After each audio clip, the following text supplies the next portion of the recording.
أعوذ بالله من الشيطان الرجيم بسم الله الرحمن الرحيم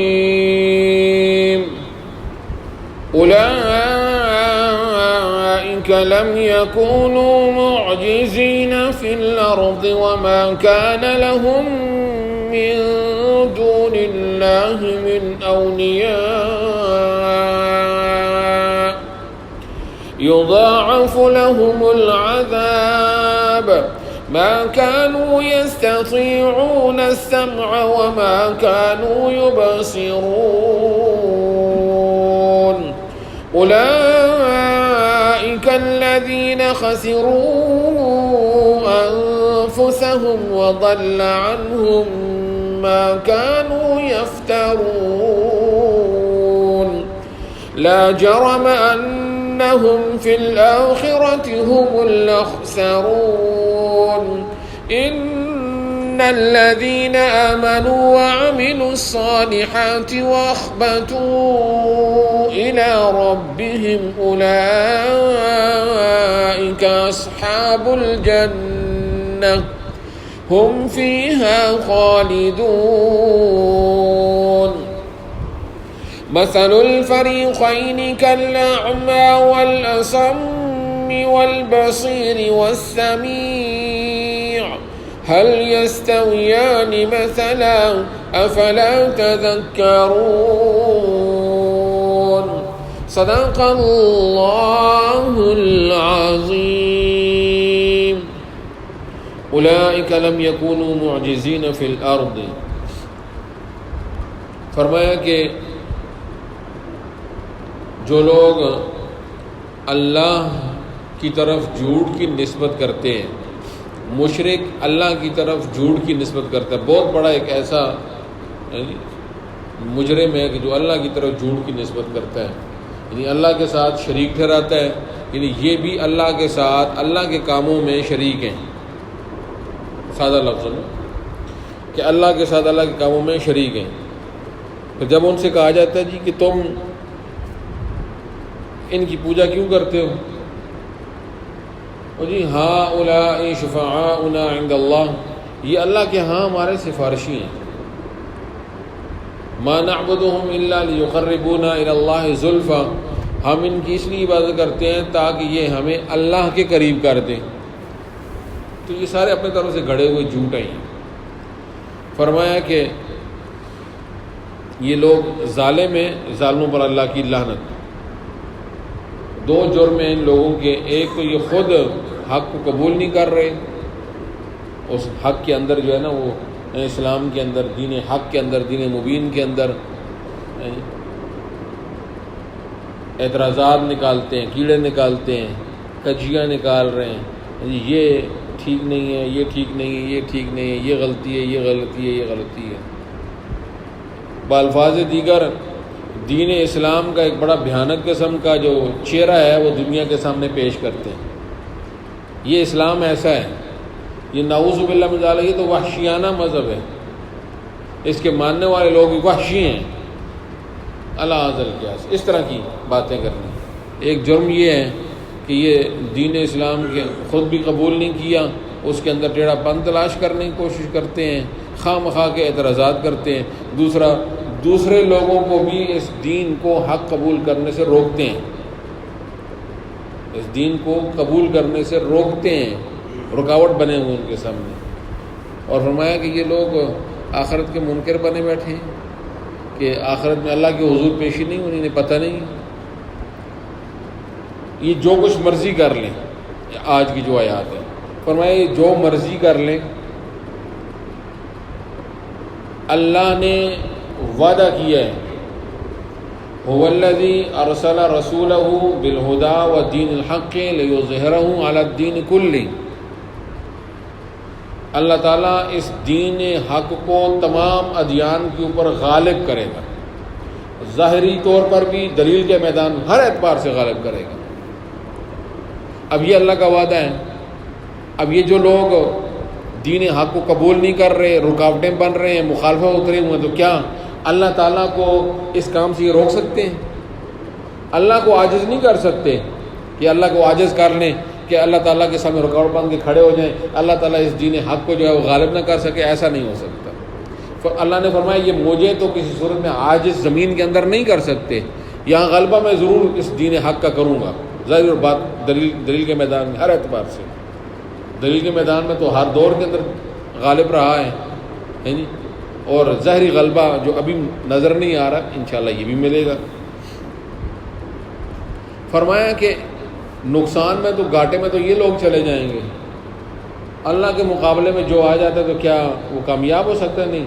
فرمایا پھر انہیں کوئی مددگار نہیں ملے گا کہ جو ان کی مدد کر سکے. جب پکڑ میں جب آ جائیں گے, جب وقت پورا ہو جائے گا ان کو گرفت میں لینے کا, ایک وقت تک ڈھیل ہے, پھر جب گرفت میں لینے کا وقت پورا ہو جائے گا پھر ان کا کوئی مددگار بھی نہیں ہوگا کسی صورت کے اندر.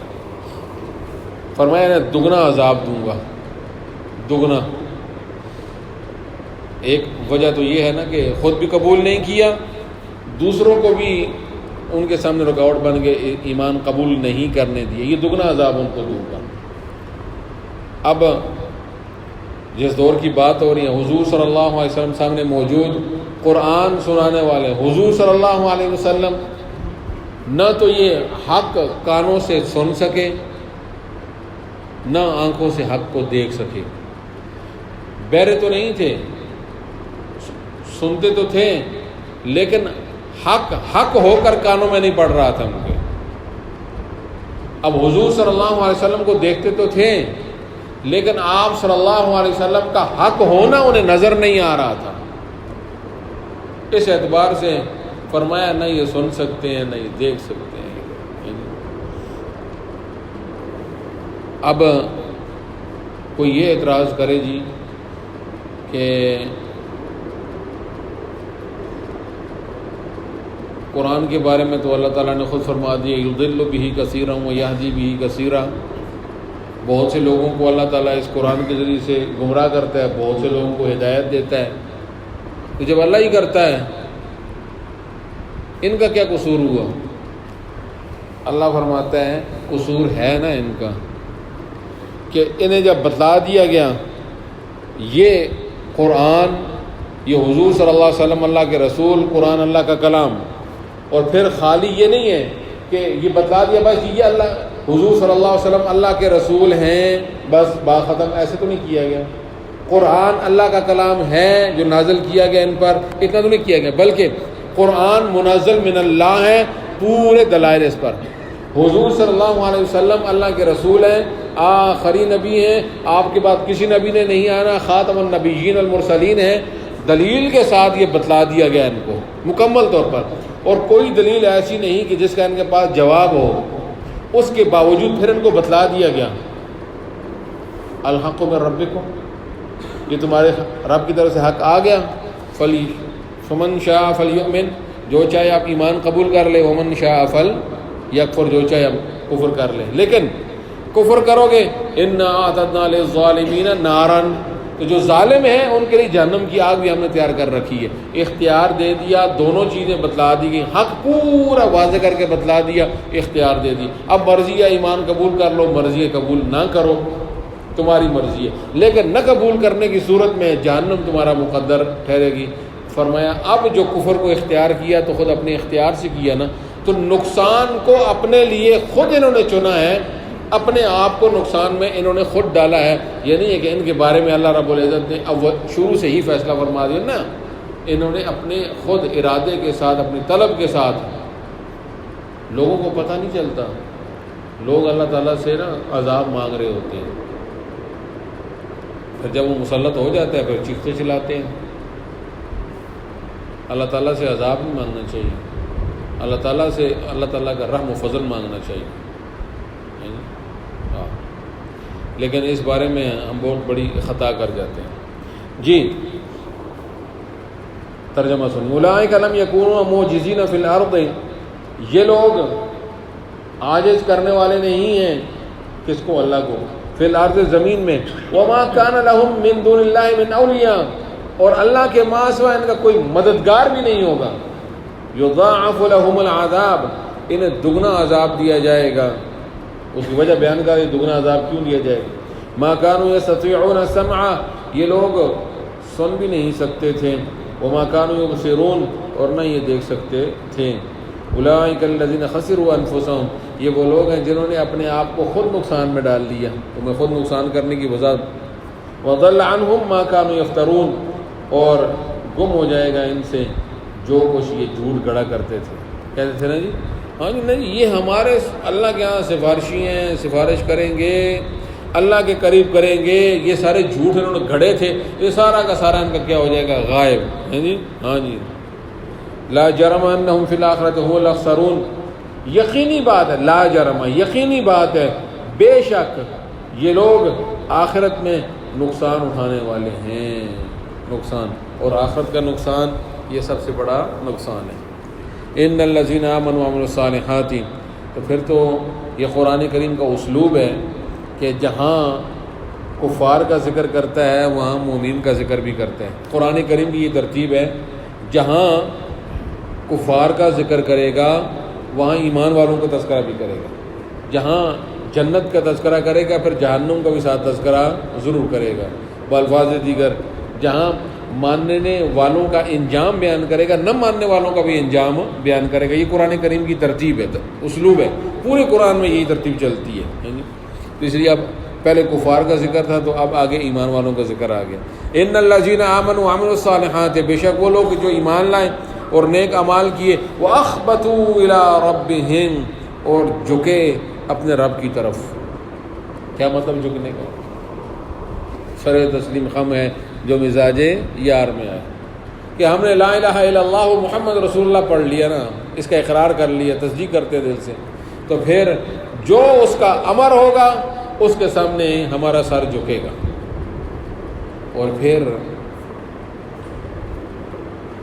یہیں تک تو اللہ کے اوامر نہیں ہے نا کہ قرآن سنت کے اندر جو احکامات آ گئے یہی اللہ کے اوامر نہیں، یہ انسان کو اللہ نے زندگی دیا، روزانہ کی بنیاد پر اللہ کا امر آتا ہے، بندہ کرنا کچھ چاہتا ہے ہو کچھ جاتا ہے، تو یہ اللہ کا امر ہے نا، اس کو تسلیم کرنا ضروری ہے۔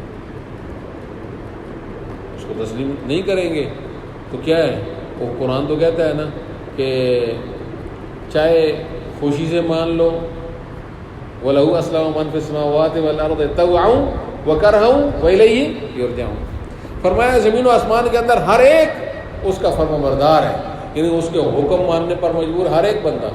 آگے الگ بات ہے خوشی سے مان لے یا مجبوری کے ساتھ مان لے، ہے جی، لیکن سر تسلیم ہم دیکھیں نا، ایک بندے پر بیماری آ گئی، اور بیمار ہونا تو چاہتا نہیں ہے، لیکن اس مالک کا امر یہ ہے کہ اس نے بیمار کر دی، اب کیا کیا جا سکتا ہے؟ اب یہ ہے کہ اس سے صحت مانگیں گے، ہم مانگتے رہیں گے، دے گا تو ٹھیک ہے، نہ دے گا تو ہم کر تو کچھ بھی نہیں سکتے نا، کیونکہ ہم اس کے منگتے ہیں۔ یا ایھا الناس انتم الفقراء الی اللہ، لوگوں تم اللہ کے محتاج ہو، سب کے سب اس کے محتاج ہیں جی، وہ دے گا لیں گے، جی نہ دے گا تو پھر بھی اس سے مانگیں گے، نہیں دے گا پھر بھی مانگتے ہی رہیں گے۔ یہی تعلیم ہماری قرآن و سنت کی ہے۔ یعنی ابراہیم علیہ السلام ساری زندگی اولاد نہیں مانگتے رہے، بڑھاپے میں جا کے ملی۔ حضرت زکریا علیہ السلام مانگتے نہیں رہے اولاد۔ اللہ کے نبی سے بڑھ کے کوئی اللہ کا قریبی ہو سکتا ہے، لیکن دیکھ لیں ساری زندگی، حتیٰ کہ جب بالکل بڑھاپے میں چلے گا اب سمجھ گئے کہ اچھا اللہ کا فیصلہ یہی ہوگا کہ نہیں اولاد دے دی، لیکن اللہ نے دی، جب کہ حال یہ ہے بیوی بھی بانجھ ہو چکی ہے۔ تو یہ قرآن ہمیں سمجھاتا ہے کہ تمہارا کام ہے مانگنا، مانگتے ہی رہو، آگے میری مرضی ہے، جو مانگ رہے ہو وہی دے دوں یا اس کے بدلے میں کچھ اور دے دوں، دیتا ضرور ہوں، لیکن کیا دیتا ہوں یہ تمہیں سمجھ نہیں آئے گی، لیکن تمہارا کام ہے مانگنا، مانگتے رہو۔ ان الذین آمنوا وعملوا الصالحات، بے شک وہ لوگ کہ جو ایمان لائے اور نیک اعمال کیے، واخبتوا الی ربہم، اور جھکے اپنے رب کی طرف، اولئک اصحاب الجنہ، یہ جنتی ہیں، جنت والے ہیں، ہم فیہا خالدون، اس میں ہمیشہ رہنے والے ہیں۔ مثل الفریقین کالاعمی والاصم والبصیر والسمیع، یہاں فرمایا کہ یہ کفار اور مومنین، ان کی فرمایا یہ دو فریق ہو گئے، ان کو ذرا مثال سے سمجھیں۔ فرمایا کہ ایک اندھا ہے، ایک دیکھنے والا ہے۔ اب کمپیئر کرو اس کو دنیاوی اعتبار سے، آپ دیکھنے والا جو بینا ہے تو بینائی رکھنے والے کو ہم کہتے ہیں نا یہ اپنے معاملات میں ٹھیک ہے، وہ محروم ہے جس کی نظر نہیں ہے، نابینا ہے، وہ محروم ہے، اور اس کو عطا ہے، اس کو ملا ہوا ہے، اس کی محرومی مانتے ہو۔ ایک بہرا ہے، ایک سننے والا ہے۔ اب سننے والا اور یہ دونوں آپس میں برابر تو نہیں نا، دونوں کا آپس میں فرق ہے۔ وہ محروم ہے سماعت سے، اسے سماعت ملی ہوئی ہے۔ اب وہ دیکھ لیں، ایک بندہ سن کر کتنا کچھ حاصل کر لیتا ہے، اب وہ سماعت سے محروم ہے، اس کی محرومی مانتے ہو نا، دنیاوی اعتبار سے نا محروم ہے وہ۔ اسی طرح فرمایا کافر یہ اندھے کی مانند ہے، بہرے کی مانند ہے، اس کی محرومی مانو۔ مومن یہ بینا اور سماعت رکھنے والے کی مانند ہے، اس کی جو ہے نا وہ جو اسے اللہ نے عطا کیا اس کو مانو کہ اسے نعمت ملی، وہ نعمت سے محروم۔ کافر دولت ایمان سے محروم، مومن کو دولت ایمان مل گئی، وہ محروم ہے، اسے عطا ہے، اس کے اوپر اس کو ماننا پڑے گا تمہیں۔ یہ دونوں آپس میں کسی صورت برابر نہیں ہے۔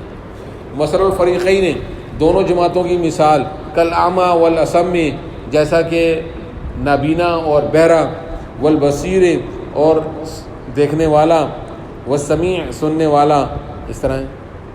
حل یستویان مثلا، کیا یہ دونوں حالت کے اندر برابر ہو سکتے؟ کیا یہ دونوں حالت کے اندر برابر ہو سکتے؟ نہیں ہے برابر۔ ایسے ہی مومن اور کافر بھی برابر نہیں ہو سکتے۔ افلا تذکرون، تم نصیحت کیوں نہیں حاصل کرتے، سمجھتے کیوں نہیں ہو بات کو سمجھو۔ اللہ تعالیٰ میں سمجھ کر عمل کرنے کی توفیق عطا فرمائے۔